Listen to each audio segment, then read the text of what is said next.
Hello everybody, Andy here again. Well, this is another one of those videos that's come from other places, from sort of other different sites and things like that. It's one of the things that I wanted to talk about because yesterday I actually made a video for Vloggerheads. Now, it's very unusual for me. I haven't been over there for some time, but I sort of check back every so often and happened to see a video over there by Renato.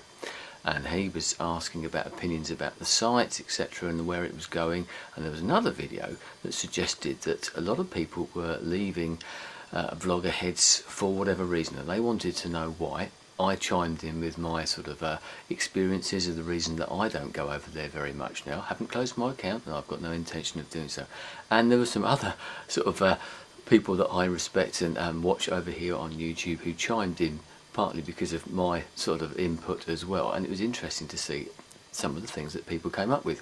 Now, one of the main reasons is time, and it's because trying to sort of juggle two different sites, which are they're quite similar in their own way, but there are so many other things going on now in my life. Now, I remember a few months ago I made a particular video about the sort of time span, and something that I've gone on about a long time for lots of times is about people's attention span and how that's sort of annoyed me a bit, the way that the attention span of lots of people has sort of shrunk so much, or appears to have shrunk so much nowadays.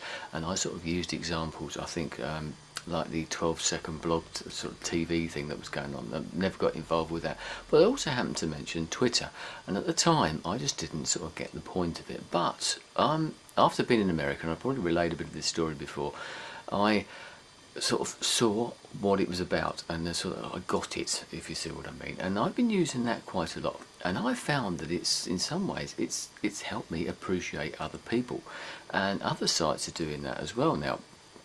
And I find that people are maybe branching out, they're using their time a bit more selectively in different ways, or maybe they're using their time a bit more cleverer, they're working smarter in some ways, instead of sort of sending emails and things like that, which can be time consuming and can only be sent usually to sort of one person, is the way that you do it. Unless you've got a mailing list, you've got to get someone's email address for a start. Someone's got to sort of respect you or trust you enough to give you that email address. You know, it's one of those sort of things that we don't like to give out that much. But with something like Twitter, it's just you put a sort of a throwaway remark up there, and I've used it, and I've found that I'm using it in a different way. I'm communicating with people on there that I probably would never communicate with on other sites. Some people who are vloggers, some people that I don't really know that much about, people that comment on my videos, who watch my videos, etc. And you can even sort of watch other people if you want, who you're never going to see, I suppose. But it's quite interesting to find out what people are up to. Obviously, people use the site in different ways. But I think it's gone from just that sort of, you know, I'm having a cup of coffee now type of thing, but actually people having proper little conversations backwards and forwards. And I've had a few, as I said, with people that I never would have had conversations with before, and I've found myself getting to know people in certain ways, in bite-sized chunks maybe, but through some of the things that they're putting up there, and the comments that you're making, and the replies that you give, and watching the sort of the conversations evolve and sort of move off on different tangents. Hard to follow at times, but no, you can generally sort of keep some sort of thread going there. And I've got to know people, and maybe that's what that sort of whole type of thing is about. We've used video before to sort of get to know each other, and I can continue to do it. But another site that's come along as recently as well, I know other people have talked about that, is a site called Blip FM. Now, for those who don't know, and you know, I hate to go on about this and sort of pushing you towards yet another addictive internet site, which it has become for me. It's a musical site. It's like a vast internet jukebox where you become your own virtual DJ. Set your little account up. I'm andymooseman there. I'm andymooseman on Twitter if anyone's interested as well. Please come along and have a look. And you can sort of play from this vast database of music you possibly haven't heard before. You can put it up on your channel, and people will listen to you if they find you. And the ones that listen to you, it sort of comes up on their screen that you're playing a particular track by U2 or the Beatles or whoever it might be, you know. And I've played stuff by Bing Crosby, Ella Fitzgerald. I even thought about playing some Wagner the other day, but couldn't find it. But what happens is that other people start to listen to you, whether they be YouTubers or whether they just be fellow music fans, fellow music freaks. And music is one of those things that I think connects us. I recently just done a video actually where I spoke about music and how it's helped me recently, and it's one of those things that is addictive. It's part of my life, and you can once again learn a hell of a lot, in my opinion, from someone's musical taste. That's one of those sort of things that I always go for. You know, it's you sort of look at someone and you think, right, what's their musical taste like? What are they like? And that's how I can gauge someone. That's how I can gauge how I'm actually going to like someone, is by possibly their musical taste, whether they're open to listen to different things.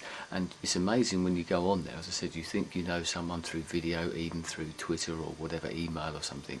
You go on there and you find someone that you know, you watch on say on YouTube, etc. You watch their particular musical taste come up and you think, wow, I never thought about that. I've become known by one YouTuber as the Soul Man because of the sort of my penchant for sort of Atlantic soul and the old-fashioned R&B and Motown and that, because you can just become a virtual DJ. You can throw things out there and it doesn't matter, and it's great fun, as I said, and people are playing music to each other. I was doing it earlier on today and sort of throwing songs backwards and forwards with Ran, who's over there in Israel, and it's great. Someone will inspire you to put something else on.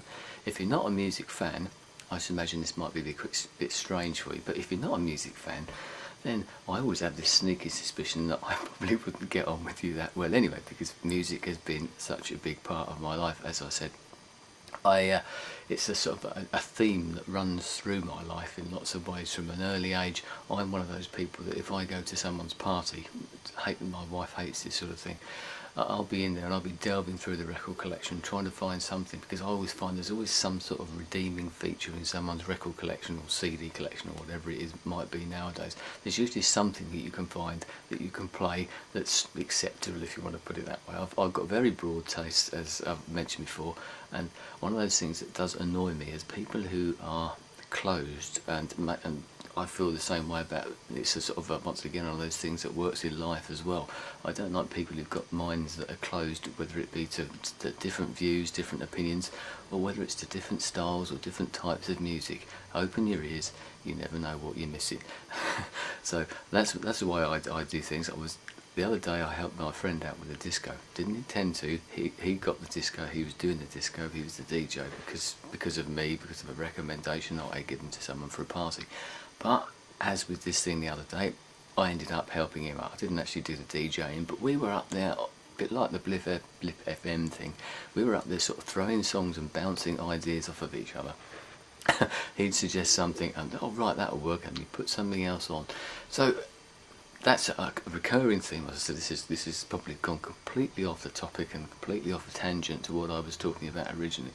But it's the point of that, I suppose the whole point of this is that we're now exploring different things. But one tweet that I got earlier on from someone who said that because I was becoming addicted to the Blip FM site and I wasn't sort of watching videos or doing anything. I've mentioned other reasons for that in other videos, but the person that to say to me, if video killed the radio star, maybe Blip FM is killing the video blog. Yeah, in some ways it is. We're learning different things, we're moving along, but we're getting to know each other in maybe even more of an intimate way, because we're doing it sort of in a more personal nature. Music is a very personal thing, it's a very emotional thing, and it sort of strikes right at the heart of a lot of people, myself included. So maybe you can learn a lot through listening to someone's choices of music, and it can be very surprising, as I said, looking at the Twitter thing as well, those things that people put up, that you can learn a lot about something or somebody that they might not put into a video.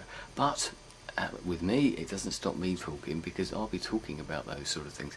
As I said, the tweets that come out there, they inspire me to make videos. The comments that I get on videos inspire me to make videos, and the music that I listen to inspires me to make videos. So it doesn't have to be something that stops you doing anything else. As long as you've got an open mind, maybe it can maybe make you think about things in a different way and give you more food for thought, you know. Anyway, I've said enough about that, so I'll be interested to know, as usual, if this makes any sense, and if you've noticed that, whether people's video making has slowed down, maybe they've changed the way that they do things. I know certain people are making a lot more videos than they used to. I intend to make lots of videos, whether I'm listening to music or whether I'm twittering away in the background as well. It's just another string, I suppose, that we can use It might stop me going to other sites, but maybe, as I said, I'm being more selective nowadays, and that's what people are doing. The sites, there's a plethora of sites out there. Maybe certain ones are now rising to the top. Maybe Blip FM will be a blip, but I don't think it will be. Not from my point of view, because it's music, and music, as I said, is a big part of my life and always will be. So I think that's one site that I will be sticking with, even if it's only for my own benefit. If other people are out there listening and want to have a look into Andy Mooseman's musical soul, then please join me there. It'd be great to have your company, as it is on Blip FM, Twitter, YouTube, or wherever it might be, even Vloggerheads maybe. Anyway, thanks for your time. I'll speak to you again soon. Goodbye.